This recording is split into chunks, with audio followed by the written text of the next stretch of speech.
What's up guys, NepentheZ here and welcome back to another episode of The Road to Glory.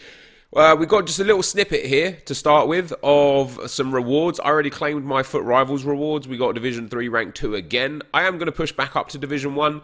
I do need to get better at this patch, even if I want to play to 14 wins on Weekend League, or however many we want to play on Weekend League. I'm going to need to understand the ins and outs of what works, what doesn't, and how best to utilize that, because I won't be able to just rely on crossing going forwards, right? People will find counters to be able to defend it.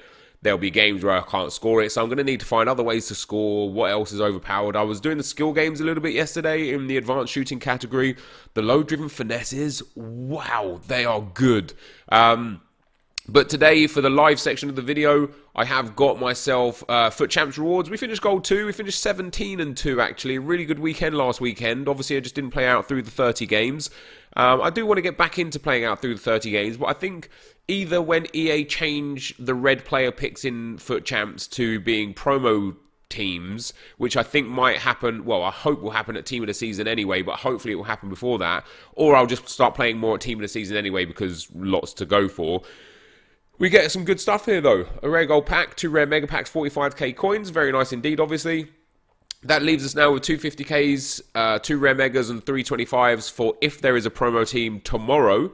If there's no promo team tomorrow, I'm just going to start saving my packs until there is. You know, this is a pack-only Road to Glory, and there's nothing in packs right now other than massive prime icons that I can get that will improve my team. However, we've got 2 red player picks. I really want Poulsen more than pretty much anyone else. And there he is. And I tell you why. I want to bring him off on the bench. He's going to be a super sub for me, believe it or not. With Ibra's low stamina, Poulsen's going to be my man up front. He's got 87 jumping and 89 heading. He's got good pace already, good reactions, decent dribbling and agility. I reckon with his strength and aggression combination and the fact that he's 6'4", I reckon he could be good. So he was the one that I wanted. I don't care for anyone else. João Cancelo would be great, because he would be a good centre midfielder to sub on, a good CDM. Other than that, honestly, Di Maria, I don't care about. Gomez, I don't care about. Benzema, I don't like. Jimenez, I don't care about any of these guys. It is literally, for me, either João Cancelo as a sub or nobody. So who do we get? I mean, that's not a bad set of players to pick from. I'll take Karim Benzema because he's 86 rated. He is obviously the second highest rated. There's 387s, 286s. So to get an 86 and an 84 from my Gold 2 rewards, it's actually not bad. However, it's laughable that this is an 86 rated card. 4-star is nice, but low stamina, low balance, low agility, low composure, low finishing. This is Karim Benzema. This is a useless card by all accounts. I mean, there's another Frenchman in my team, so I'm happy with that. We'll send these guys into the club. I'm actually really happy with those 2 player picks. You know, other than getting Cancelo, couldn't really have asked for much more. But what we're going to do now, guys, is I'm actually going to go into a game of Foot Rivals. So I will be right back. Okay, guys, as we get into the gameplay, it is just a game, by the way. I feel like I might have kind of misjudged and made people think that I played lots of games. 2 things with the games. I was watching a YouTuber today, and he was doing like live stuff. So he would record the whole game live and then just cut out some funny clips, some cool bits and stuff like that. And I kind of do either one or the other. I either do a full game live, sometimes like this where I post-com it, and then sometimes where I live-com the whole game and you guys get to see it all, or I chop up just the goals. And in both instances, I don't think there is enough immersion. I want to be better in that manner. So hopefully going forwards, I'm working through my office at the moment. I've got my router set up now. I've got all my consoles and stuff on the router. The reason why I'm playing just one game at a time, and the reason why you're only seeing one game now, is because when I got my brand new internet installed, it's 100 up, 100 down. It's a bit of a story time, I suppose. I finally got a switch for it to allow me to connect all of my devices to it. And when I put the PlayStation into it, it just wasn't good news, right? I kept disconnecting from every single game. I was getting mad lag, and in about 9 games, I completed 2. I made a few small changes I thought would help it, and I've played a few drafts since, and it's just been terrible, right? So when I got this new router and a new switch and a new whole setup, which I've spent all day sort of figuring out today, I end up with basically the new Netgear Nighthawk Pro Gaming router, and that's what all my devices are going through right now. And once again, I still have 100 up, 100 down. I have like about 5 ping. And theoretically, I should be able to play better FIFA. Although my connection to EA servers might be bad and that might have an impact, my connection in general is now better than it's ever been. I know there used to be a stigma about how I never experienced bad gameplay until recently, actually, since about November/December. Hilariously, after remember that tweet where I was like, I think people are using bad gameplay as an excuse, and I actually still stand by that, because you never see it as much anymore, do you? There was like a period of just like a week or two where every tweet I was getting was gameplay's bad, not playing, gameplay's bad, and I was just like, I still do stand by the values of my tweet. Generally speaking, I know people struggle with connectivity issues and bad gameplay, specifically in regions outside of Europe, more specifically in any region outside of like being close to the German servers, right? So I know that there are issues. I just feel like people were leaning on it as a crutch, as ways to kind of like pass for being bad at the game. Oh, I'm in Division 5, but it's okay because I've got bad gameplay. If I had good gameplay, I'd be in Division 2.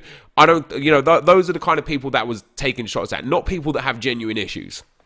So with that being said, almost about a week after that tweet, I started experiencing extremely bad gameplay. Things were just heavy all the time. I don't know if I was always connecting into the wrong servers. I don't know if my internet went bad or anything like that. And I started to just really experience what people had issues with. And that being said, I still would say that a lot of people did just use it as an excuse. In fact, there was a thread on Reddit today that kind of goes hand in hand with what I'm talking about here, right? So there was a thread on Reddit made about YouTubers, specifically me. And it says, YouTubers need to stop suggesting meta tactics. And this guy basically said, honestly, I've never seen so many crosses in my life. Obviously, eventually one is going to go in. But I mean, come on, talking about you, NepentheZ. And that's fine. That's not what I'm talking about here. But one of the comments was that it's amazing the power YouTubers have to influence people. Crosses haven't changed at all, but everyone is so desperate to copy content creators. And that's the kind of point that I was making with the tweet that I put out about connectivity issues, because one YouTuber or streamer would say bad gameplay is a real big issue, and then without it even actually being an issue for certain people, they're just like, yep, I've also got bad gameplay now. And they wouldn't have had, right? So that's where I was going with that tweet and that whole perspective. So I experienced bad gameplay for a fair while, and people seem to think that because people would watch me stream and be like, man, why is this game so fast? Why is this game so clean? And the responses in the comment section would always be, oh, he just has insane internet. Like, he just gets clean gameplay every game. And I'm like, guys, you don't even know my internet. I had like 3 up and like 30 down with like a 50 to 60 millisecond ping. My internet was terrible. And although on my PC I've had really good internet for the last 3 weeks or so, in general, my consoles have still been played off the bad internet because I haven't been able to set up the good internet until today. So basically, this game here is my first game in what I would consider good internet. And I'll tell you something, it felt good. It felt clean. It felt great, actually. And it was nice because I'd struggled to get the internet working for it. As I said, I kept getting disconnected from games. But now with this Netgear router, which I'm no promo here either. It'd be nice if they could have sent it to me for free because it was like £500. It was very expensive. But yeah, now I've got this Netgear router. I'm really hoping that I experience no bad gameplay. But not only that, it's now going to allow me to do multiple things with my workflow and how efficient I can be within my workflow. So previously, my internet was so bad previously that I had to have a second internet line. I have a BT line and a TalkTalk line, and they're both terrible, just so that I could stream and upload videos on my PC without it impacting me having to play games. Because if you try and upload a video and play a game, I don't know if you've ever tried that, it's a nightmare. So if I didn't have 2 internet lines, basically whenever I was uploading, I would never have been able to play FIFA because it was bad. That was about 2 hours of every day. And whenever I was streaming, I wouldn't have been able to play FIFA, which is bad because that means I wouldn't have been able to stream because I wouldn't have been able to stream anything. So I had to get a second internet line just to be able to play the game, whilst I was streaming or uploading, which was super helpful for workflow. With this new internet now, it's so fast, 100 up, 100 down, and I have the capabilities to change it to a gig up, gig down if I wanted to. I just don't, it's just unreasonable. It's already super fast anyway. If I find out that having 5 devices connected to it is too many, maybe I'll upgrade, but I don't think it's too bad. What I can do now is I can stream my videos, have them edited for me, which is what Tobias is going to do, and have them uploaded whilst I'm still streaming, and allow me the opportunity to stream far more, which I want to talk to you guys about a little bit in a second. Yeah, stream far more basically, but also it gives me the opportunity to just do things a bit differently and put a little more time sometimes into the content and doing things I want to do, because I don't have to worry about sitting here for 45 minutes to an hour uploading a video, because I can now upload it at the same time as streaming, or at the same time as recording, or anything. And then in terms of what I want to do, I want to be live as much as possible. I want to stream as much as possible. I've started changing my life a little bit at the moment, because I fell into a bit of a, I don't want to say a dark spot, because I wasn't like necessarily depressed or anything. I just fell into like a whole bunch of bad habits throughout the duration of my house getting renovated. Obviously, you guys can see the office behind me now. It's been changed for a while. What you don't see is a few little bits here and there that they're still doing in my office, and then in the house as well. There's still like a few, the painters and decorators are still here for the rest of this week, which is just tomorrow, and then also next week, and probably the week after as well. The electricians have still got to come back and do a few things. And it was a nightmare, because I said to you guys, one of the reasons why my hair looks like this as well, like really long and really stupid, is because as an incentive to myself, and it means nothing to any of you guys, it is literally an incentive to myself, I decided that I'm not going to cut my hair until I get down to my target weight. And my target weight was around 13 stone 4 pounds, and I got down to about 13 stone 8 pounds from 15 stone.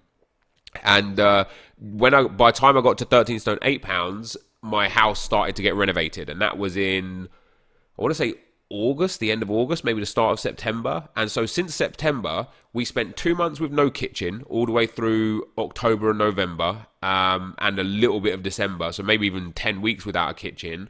My gym, even now to this day, I was supposed to have it up and ready by now, but they're coming tomorrow to fix the window pane in the gym. So my gym has still got equipment in it for builders and painters and decorators and stuff. And so I basically spent such a long time without the capabilities of really eating healthy and being healthy. And I do realize as well that it is an excuse, but I had to get my priorities straight. And my priorities were my job and my family. You know, like making money and keeping up to date on this was more of a priority to me than spending 3 or 4 hours going to the gym. You know, like the closest gym to me that's a reasonable gym that I can go to is like a 30 to 40 minute drive there and then back. So that's an hour and a half or so of my day outside of the gym. So it would have been like a 3 to 4 hour round trip just to go to the gym. And I just don't have that spare time. I just don't, which is why I built a gym in home. So I got so close to my target weight and so close to being able to cut my hair and get on with my life and start like doing things I wanted to do. And in the meantime, again, I know a lot of you will know and a lot of you won't know, my dog has been very sick for the last year or so. He sadly passed just before Christmas, and he was very loud. He was a loud snorer. He was a Cavalier King Charles Spaniel, and he had a really short snout, and it meant that he snored a lot. And I'm a very heavy sleeper once I'm asleep, but I need to be either out of my brain tired, or I need to have dead silence to fall asleep in the first place, right? But once I'm asleep, doesn't matter what you do, you're not waking me up until my body wants to get up, right? And so, because of the dog, I used to find it really difficult to get to sleep. And what would happen is I would start going to bed at like 2 a.m., and then that would become my normal sleeping time, so my body would become adjusted. And then when I would get into bed at 2 a.m., the snoring would keep me up because I wasn't out of my brain tired. And it would take me until 3 a.m. until I was out of my brain tired. And so then it just kept pushing my body clock back and back and back. And eventually I didn't start going to bed sometimes until like 6:30, 7 o'clock in the morning, when my partner and my kids would get up so that she would take the dog out of the bedroom. And then I would be able to fall asleep. So I fell into this terrible sleep schedule of going to bed at anywhere between 6 a.m. and 7 a.m. and getting up at like 2 o'clock in the afternoon. And it's just not good, right? It's not good for a multitude of reasons. Most importantly, because my kids start their bedtime routine at like 6:30. So if I'm getting up at 2, I get like 4 to 5 hours in a day to spend with my kids. And then it's like, what happened was, again, this is even looking back at before I had really good internet, which has massively helped with efficiency rates. I would spend time with the family or whatever, and then it'd be like, all right, so 6:30 or 6 o'clock when something comes out on FIFA, I start making my videos, and I'll just be rushed making videos, and it just was a really bad set. I was in a really bad kind of like pattern. And then, as I say, sadly my dog passed, and I thought that would really help with me being able to fall asleep and such. However, on the contrary, my son is a very light sleeper. So my son wakes up a lot through the night. He's a big boy, and he eats a lot of food, and he wakes up, even now, nearly 1 year old. He wakes up a fair couple of times a night for a feed. So usually he wakes up around 5:30. So if I don't come to bed by like 1 or 2 o'clock in the evening, or in the morning, should I say, I will probably wake him up when I come to bed, if I come to bed at 3 or 3:30 or 4. So again, I started, because I just couldn't get to sleep at 2, I was just way too awake. I started going to bed again at like 5 or 6 o'clock. Over the last few days, because I've been ill, really ill, I was so ill and so tired one of the days, I was so exhausted, I actually went to bed at a reasonable time. I went to bed at like 2 o'clock in the morning, which for me is really good. And I don't mind going to bed at 2. Anywhere between like 2 and 3 is great, because then if I get 7 or 8 hours sleep, I'm up at like 9 or 10 o'clock. That's a good time to get up. You know, get up, can have breakfast with the kids, with the family, can spend time with them, and then work, have good efficiency with the workflow. But to come around about to where we're at now, one of the main reasons why I want to set my sleep schedule better is because I'm gonna, once I can get this gym back tomorrow, finally, hopefully, and get it set up about 3 months later than when I wanted it. I want to get up, work out, get ready, stream in the afternoon anywhere from around 1 or 2 until about 5 p.m. So, you know, a 4 or 5 hour stream, go and have dinner with the family and the kids, see what comes out at 6 o'clock with the A, and then after something good comes out at 6 o'clock with the A or doesn't, stream again in the evening. And I want to start streaming FIFA in the afternoon, and then in promo weeks, which looks like we're going to get promos here tomorrow. I assume it's going to be a Lunar New Year team. The cars look pretty sick, but in promo weeks, we'll stream FIFA in the afternoon and in the evenings. And sometimes I won't stream FIFA in the afternoons. Sometimes I won't stream in the afternoon. Sometimes it will just be an evening stream. But I have the capabilities to stream in the afternoon. And then when there's no promo weeks, the evening streams will be different games. Recently, I've started playing Fortnite a lot more again with Nick. But I know the Division 2 is coming out in March. I'm very excited for that. I love the Division in general, so I'm excited for the Division 2. I'm going to play that with Nick as well. And then any games that I can play with any other friends, any, you know, skills baits and anyone like that, it'd be great to be able to go and play games with them too. So what that will mean is that the time that I stream in the afternoon will be me actually making my videos for the evenings. So, you know, I might stream Draft to Glory. I might stream Foot Champs games for Road to Glory. I might stream doing promo stuff, opening packs, or playing with the promo players in Rivals and stuff like that. But basically, we're just going to live our life as much as we can on Twitch, and that's where we're going to go from there. But anyway, guys, you can see this game. I won 5-2 in the end. He scored a goal. I started trying to give him goals. I was like, look, I'm 5-0 up. I've got the win. Let me try and give you some goals so you can get some points in Rivals. And he was reluctant to do so. It turns out he's actually a viewer and a fan of the channel and a fan of the series. So GG to him. I absolutely obliterated him with those crosses. There are still people out there that feel like I'm pushing this crossing method that doesn't exist. I actually am happy that people believe that. I want people to continue believing it doesn't exist and continue to not try it, because if it's something that only I use and abuse and you guys don't, I'll never have to try and defend against it, which will make my life easier, and I'll be able to score loads of goals with it, which will make my life easier. This, though, guys, is going to be the end of the video. Thank you very much for watching. If you did enjoy it, be sure to leave a like, rating, comment, and subscribe to my channel if you haven't already. But for now, guys, I'm out. Peace.